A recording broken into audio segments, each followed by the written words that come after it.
Middle school students. Here's our first segment. We hope you enjoy it.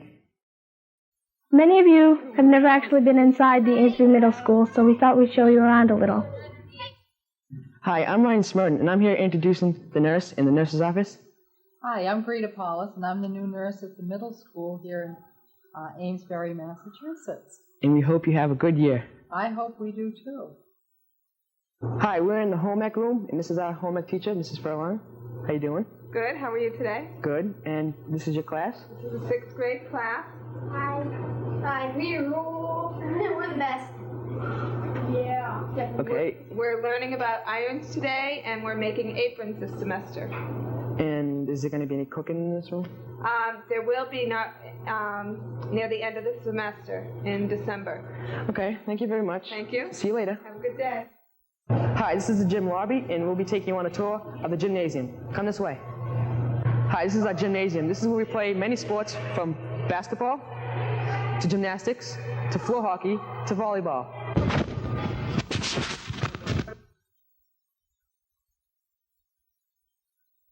Hi, I'm Stacey Druin, and I'm here at the Amesbury Middle School, and this is our cafeteria. This is where we eat. Hi, we're going to go in Mrs. Wallach's class. She's a 7th grade social studies and language arts teacher. Okay, let's go in and we'll see what's happening. George, you need to be working. And this is Mrs. Wallach, our 7th grade language arts teacher. She's sitting down over there.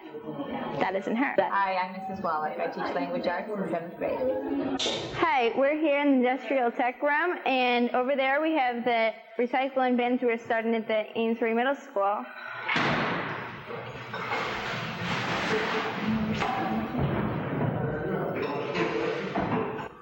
Hi, we're here at the Amesbury Middle School office, and here are the two best secretaries, Mrs. Suggs and Mrs. Roshan. Hi. Hi. Thanks, Dana.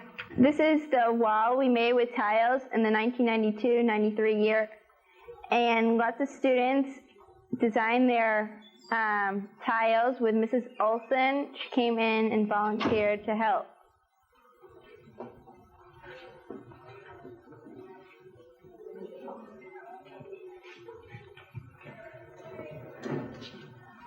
That's fine.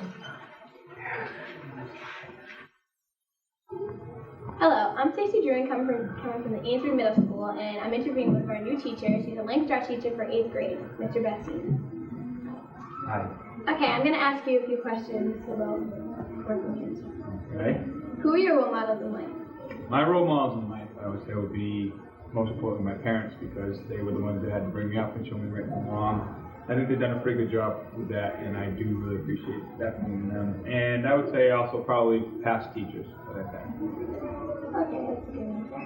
How do you feel teaching in Amesbury schools? I love it. I'm from Amesbury. I've gone to all the schools. I've lived there all my life, and it's neat to come back and be able to teach in one of your old schools. So I am having a good time. What provokes you to teach? I think the biggest thing that provoked me to teach is watching other teachers that I've had and their enjoyment of seeing kids learn. And I like to teach children of all ages new things, and just watching the learning process and having them understand what you're saying is really rewarding. That's good. Okay, we're signing off. Hi, my name is Bunsi Patel, and I'm reporting from the Amesbury Middle School. Today, I'm interviewing our new 8th grade social studies teacher, Mr. O'Connor. Out of all the places you've lived or visited, what was your favorite place? Well, I have to say that I had a few favorite places. I really loved living in Alaska because it was a gorgeous place. And even though I kind of thought I wouldn't like it, I really liked living in Florida. Wyoming, I lived there for a while, and that was okay. But of all the places that I've ever lived, I'd have to say the best place is right around Greater Amesbury. This is my favorite place of all. Okay, next question. What are your likes and dislikes about teaching in Amesbury? Well, one of the big likes I have is the students are really, I'm very impressed with all the students so far. It seems that they've learned a lot through their years at Amesbury Middle School and have come to class very well prepared. And so far, no behavior problems. I'd say one of the dislikes is getting homework, going around collecting homework and having a small pile. I like to go walk back to my desk weighed down with that homework, because I just loved it. That's one of my favorite feelings. So I have to say, dislikes would be students that don't do their homework. But the likes far outweigh the dislikes, that's for sure. We are doing a Korean American smoke out this year. What are your feelings about smoking? Well, I think it drives me crazy when I see anybody smoking a cigarette or anything, because to me that's just like, it drives me nuts. It's like destroying your life, because I have done a lot of research on it, and I know that if you are a teenage smoker, if you don't quit when you're a teenager, the odds of you quitting later on in life are less than 1%. And I mean, just to say, if you spend $10 a week on cigarettes, that means you spend over $500 a year on cigarettes alone. And if you save the money, say from 8th, 9th, 10th, 11th, 12th grade, you would have $2,500 in just money that you would have otherwise spent on cigarettes. Not to mention killing yourselves with that horrible cigarette stuff that makes you stink, and I just can't understand it. People will laugh that I'm so nutty about cigarette smoke, but I just think anything that you put into your body that's polluting it, you're just killing your body little by little. And I know all my students, I hope none of them smoke cigarettes, because to me that's the worst thing that you can do. Well, thank you for coming in, having you interviewed, and thanks for answering our questions. My pleasure. Hi, our parent advisory group invited an acting troupe to come work with some of the kids to demonstrate the pressures of TV advertisements towards teenagers. The spinning wheels are cheating me, my wallet's getting clean. I know I wouldn't be here if I hadn't paid my way. My pockets ain't jingling, all I got to say is I spend my money and I have a good time. Oh, I spend my money down to my last dime. I spend my money and it feels so good. I spend my money, oh yeah, like a coupon. These sneakers are better than the old models. They make you run faster, jump higher, and play better. Right now, nothing tops the new Gel Pro 100s.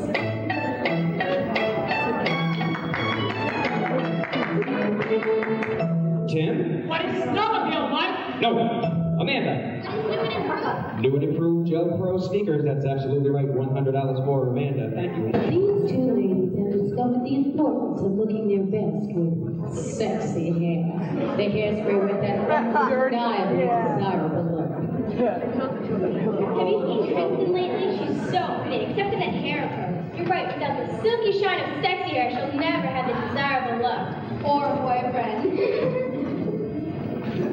Hi, girl. Hi, Kristen. How are you? Well, okay, I guess. Not really. It's my hair. You know, your hair always looks so great. Would you guys help me? Sure, come with us. What's happening now is going to change the way Kristen feels about herself and hairspray for the rest of her life. More shine, manageability, better home, and more desirable look with sexy hair. Sexy hair, that undeniable attraction for her hair.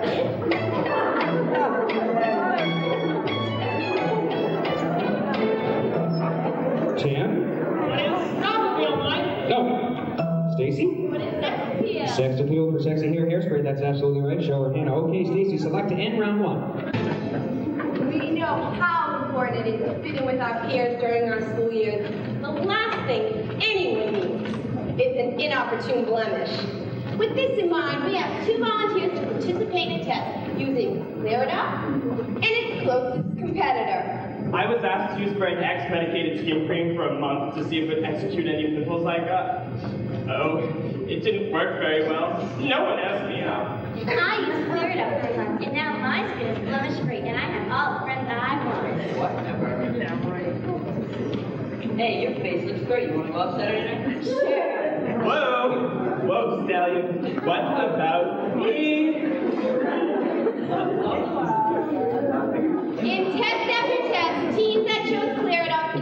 of it had totally terrific picnics on campus.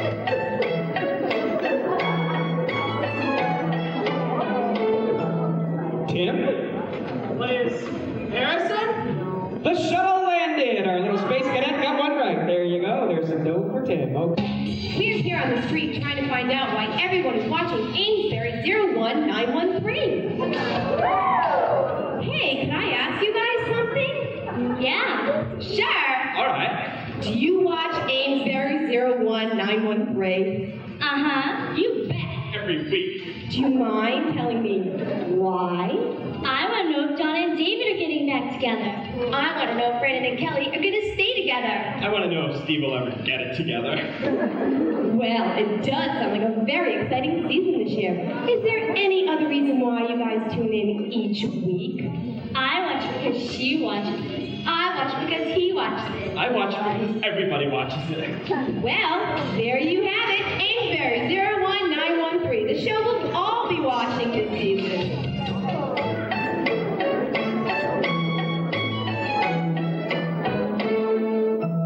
Tim? What is bandwagon? That's correct. So, okay, as you know what you know the names of the advertising techniques, it'll be easier to find clues hidden in all commercials. Tim? Ladies and gentlemen, thank you very much for coming to our show today. I'd like to present to you one more time, Cass. Don't touch that dial. Round one.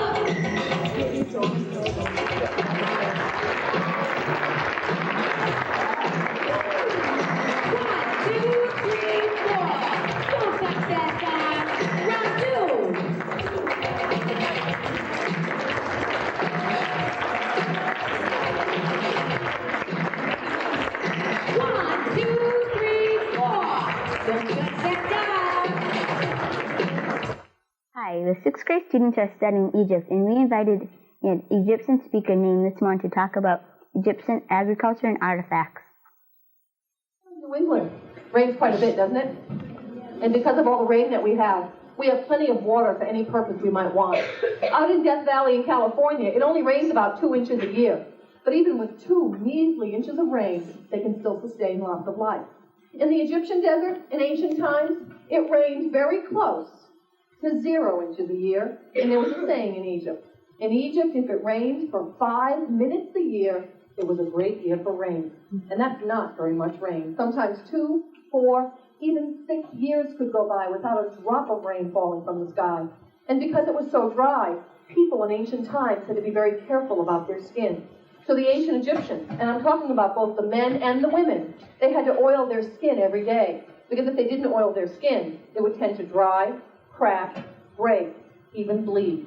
I'm sure you wouldn't want skin like that, right? This is a copy of the young pharaoh Tutankhamun's portrait head. Now, you might know Tutankhamun as King Tut. This was young Tut as a child, and this portrait was found lying on the floor in one of the hallways of his tomb in 1922. This is how they pierced their ears. When you were a very young child or a baby in ancient times, your parents would have holes made in your ears with a needle.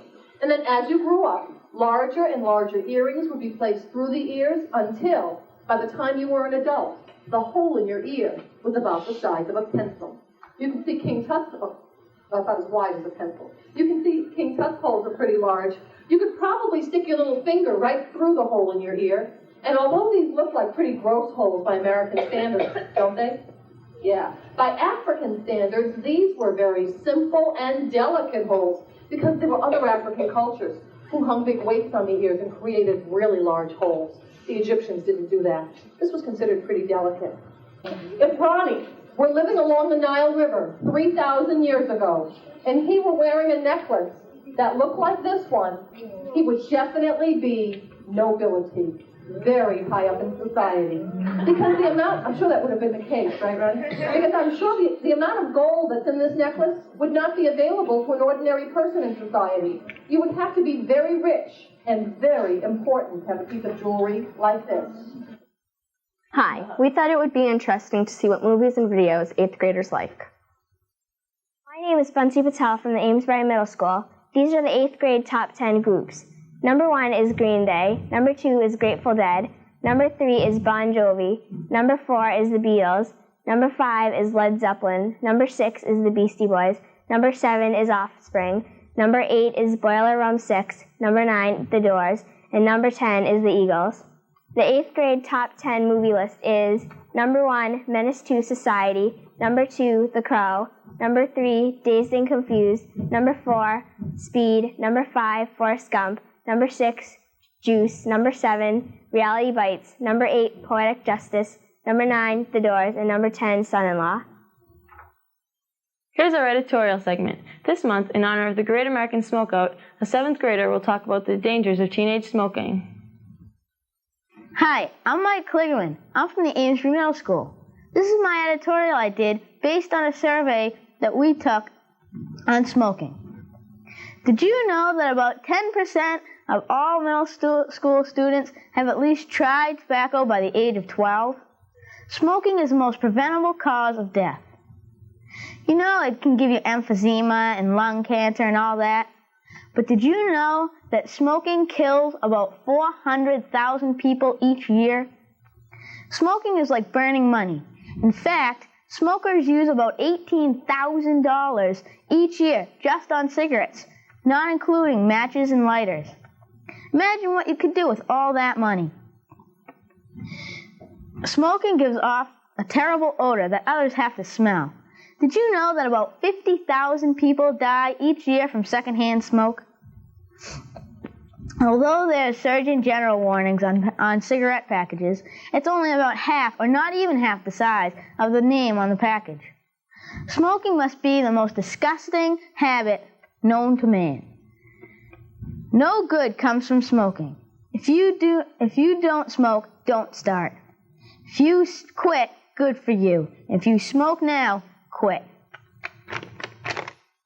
Here's something crazy for a change. These are a few scenes from the 7th and 8th grade Halloween dance. Hey, here we go!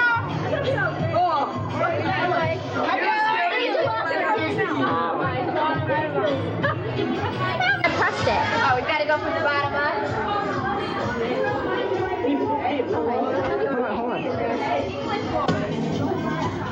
What? Hi. Now. Dad, turn around. Jerry.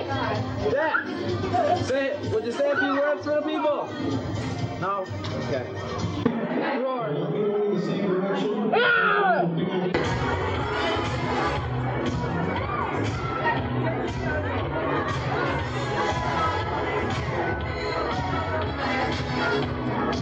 Even spread out. Come on, guys. Give yourself a little more room here.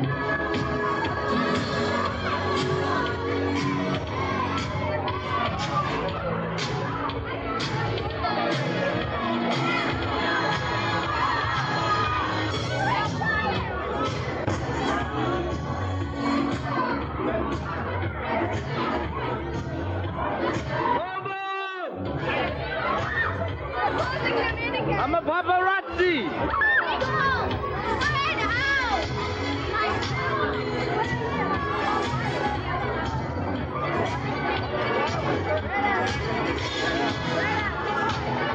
Okay, a little bit more time, okay?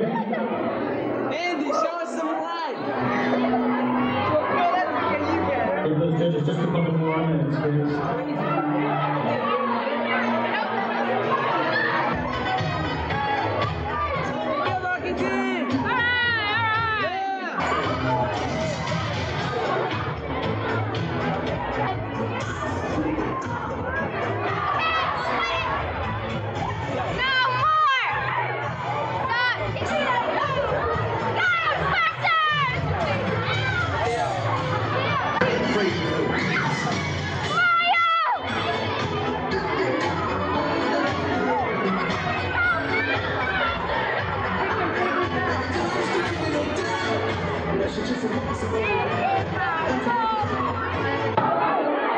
Of all those categories that you could have a shot at, to be so lucky as to do that. Okay, just waiting for those judges to tally up the votes here, ladies and gentlemen.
next segment features the Highland Wizards who came to our school to give a demonstration.